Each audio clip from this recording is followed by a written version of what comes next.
Bonsoir à toutes et à tous, je suis Faram Rahim et aujourd'hui dans cette vidéo, nous allons voir les trois choses qui vous empêchent de réussir. Que vous soyez élève, que vous soyez étudiant, que vous soyez enseignant, que vous soyez parent d'élèves ou peu importe qui vous êtes, ce sont les trois choses qui vous empêchent de réussir au-delà de l'école. Ça veut dire que même dans la vie de tous les jours. Et ces trois choses, je tiens à préciser qu'elles sont transversales et touchent à tous les secteurs et à tous les domaines de la vie.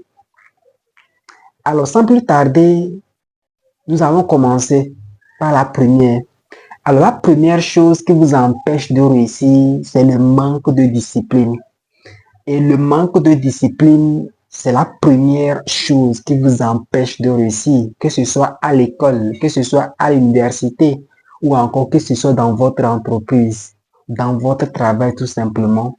C'est la discipline. Le manque de discipline vous empêche de réussir. C'est dangereux. Parce que, en fait, c'est quoi la discipline? D'abord, je tiens à préciser que la discipline, dans un premier temps, est spirituelle, est énergie qu'on dégage au quotidien en s'engageant à réaliser un certain nombre de choses, à produire un certain nombre de résultats et à poser de bonnes actions ou même de mauvaises actions, mais de façon répétée. Ce qui veut dire que la discipline, c'est de faire ce que vous devrez faire, même quand vous n'avez pas envie de le faire quand même. C'est ça la discipline. Fort est de constater que la plupart du temps, beaucoup négligent, j'ai envie de dire, la puissance extraordinaire de la discipline.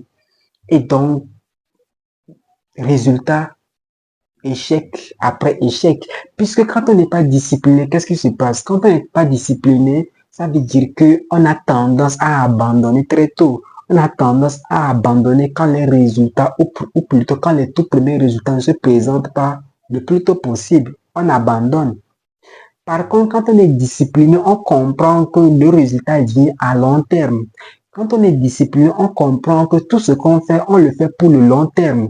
Ce qui veut dire que étant donné que nous sommes dans un monde de distraction où tous les jours nous sommes distraits, il y a la distraction un peu partout, que ce soit sur les réseaux sociaux, que ce soit à la télé, que ce soit à travers les radios, tout ce qui va avec, nous sommes toujours distraits. Par contre, ce qui fait en sorte que ce qui se démarque à travers, j'ai envie de dire, cette petite touche de discipline qui s'impose des choses, qui se fixe des choses, se démarque naturellement, que ce soit dans leurs études, que ce soit à l'université, que ce soit au travail, en entreprise, ou peu importe l'endroit dans lequel au quotidien vous passez la plus ou plutôt la majeure partie de votre temps. Il faut être discipliné. Et la discipline, comme je viens de le dire, c'est de faire ce que vous devrez faire, même quand vous n'aviez pas envie de le faire quand même.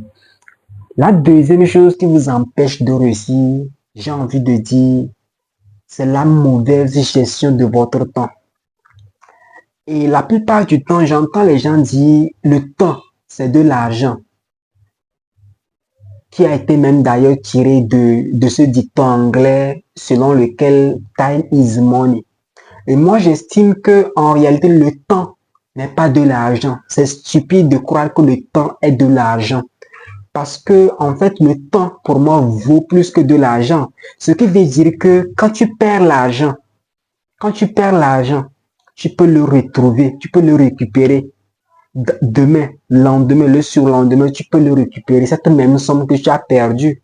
Par contre, quand tu perds, j'ai envie de dire, ton temps, tu ne peux jamais récupérer ce temps. Ce qui veut dire que nous avions tous 24 heures dans une journée. Elon Musk, j'ai envie de dire, l'un des hommes les plus riches du monde, a 24 heures. Jeff Bezos a 24 heures. Jack Ma a 24 heures. Bill Gates a 24 heures. Toi aussi, tu as 24 heures. Nous tous, nous avions 24 heures. Mais la seule chose qui fait la différence, c'est la façon dont nous utilisons notre temps. C'est ça qui fait la différence. Parce que en réalité, il y a d'autres qui décident d'utiliser leur temps dans les distractions. Il y a d'autres qui décident d'utiliser leur temps à faire ce qui les plaise ou alors à satisfaire leurs envies. Et il y a d'autres qui décident d'utiliser leur temps pour se concentrer sur leur vie. Parce que en réalité, ce que tu fais de ton temps détermine qui tu serais. Ce que tu fais de ton temps déterminera qui tu serais. C'est de ça qu'il s'agit. Et donc, moi, j'estime que le manque de gestion du temps est fondamental pour un succès optimal. Manquer de compétences dans ce domaine est extrêmement dangereux pour votre développement.